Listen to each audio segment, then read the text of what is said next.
ప్రస్తుతం కందిపప్పు ధర జనాన్ని కంటతడి పెట్టిస్తోంది. 30-40 రూపాయలుండే కందిపప్పు ధర ఏకంగా 200లకు చేరింది. మొన్నటిదాకా ఉల్లి, ఇప్పుడు కందిపప్పు ప్రజలను కలవరపెడుతున్నాయి. మార్కెట్లో మండుతున్న కంది ధరను తక్కువ ధరకే అందించే ఏర్పాటు చేస్తోంది సర్కార్.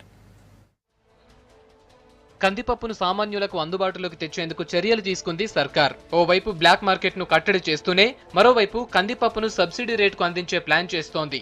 ఉల్లి ధర పెరిగినప్పుడు రాయితీపై ఇచ్చినట్లుగానే ప్రత్యేక కౌంటర్లలో కందిపప్పు పంపిణీ చేసేందుకు రెడీ అవుతోంది.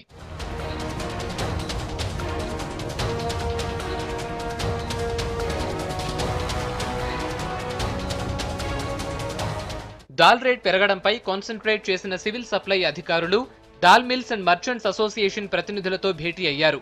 కందిపప్పును మార్కెట్ ధర కంటే కాస్త తక్కువ ధరకే అమ్మాలని కోరారు. కందిపప్పును తక్కువ ధరకే అమ్మేందుకు వ్యాపారులు ఓకే చెప్పారు. కిలో కందిపప్పును 160 రూపాయలకే అమ్మనున్నారు. కాస్త క్వాలిటీ తక్కువగా ఉంటే 135కే ఇవ్వనున్నారు.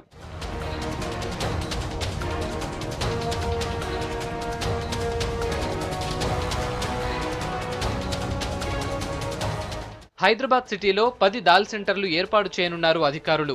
ఎర్రగడ్డ, ఫలక్నుమా, అడ్డగుట్ట, గోల్నాక, సైదాబాద్, న్యూ బోయగూడ, చాంద్రాయనగుట్ట, బేగం బజార్, మంగళ్ హాట్ తో పాటు రైతు బజార్లలో దాల్ కౌంటర్లు ఏర్పాటు చేస్తున్నారు. ప్రతి జిల్లా కేంద్రం, మండల కేంద్రాల్లోనూ దాల్ సెంటర్స్ ఏర్పాటు చేయనున్నారు అధికారులు. ఆధార్, రేషన్ కార్డులతో సంబంధం లేకుండా ఎవరైనా కందిపప్పును కొనుక్కునేలా చర్యలు తీసుకుంటున్నారు అధికారులు.